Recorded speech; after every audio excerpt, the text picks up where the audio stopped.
ఐక్యత వివోఎల్ ఐక్యత వివోఎల్ ఐక్యత వర్తించాలి కనీస వేతనం కనీస వేతనం.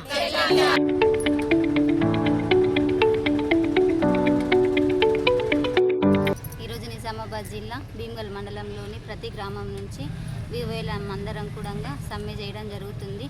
ఈ సమ్మె ముఖ్య ఉద్దేశం ఏమిటంటే, ముఖ్యంగా మాకు వేతనాలు సరిపోవడం లేదు. గత ప్రభుత్వం మాకు 5,000 ఇవ్వడం జరుగుతుంది. ఇటు 5,000 రూపాయలు కనీసంగా నెలసరి సరుకులకు కూడా సరిపోవండి.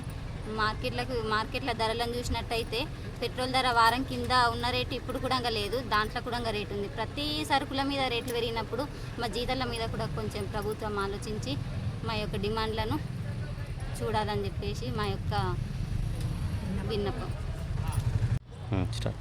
ఈరోజు నిజామాబాద్లోని భీమ్గల్ మండలంలో ఐకేపీ వివోఏలు సమ్మె ప్రారంభం చేయడం జరిగింది. అయితే ప్రభుత్వము గతంలో ఎన్నికల మేనిఫెస్టోలో 20,000 రూపాయలు కనీస వేతనం అందిస్తా అని చెప్పి తెలియజేయడం జరిగింది.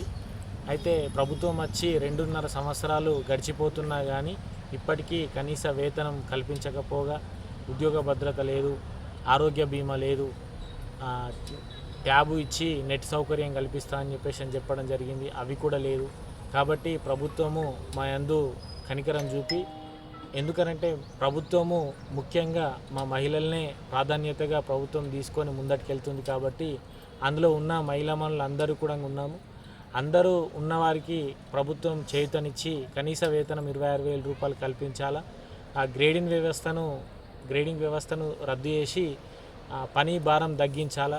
పని భారం తగ్గించి కనీస వేతనం అందించి మాకు నిత్యావసర సరుకులు తీసుకోవడానికి, పిల్లల ఫీజులు కట్టడానికి ఇప్పుడు ఈ 5,000 తోటి చాలని జీతంతో బతుకులు నెట్టుకొస్తున్నాం. కాబట్టి తప్పకుండా ప్రభుత్వం మా యందు దయతలిచి మా డిమాండ్లు నెరవేర్చాలని కోరుతున్నాము.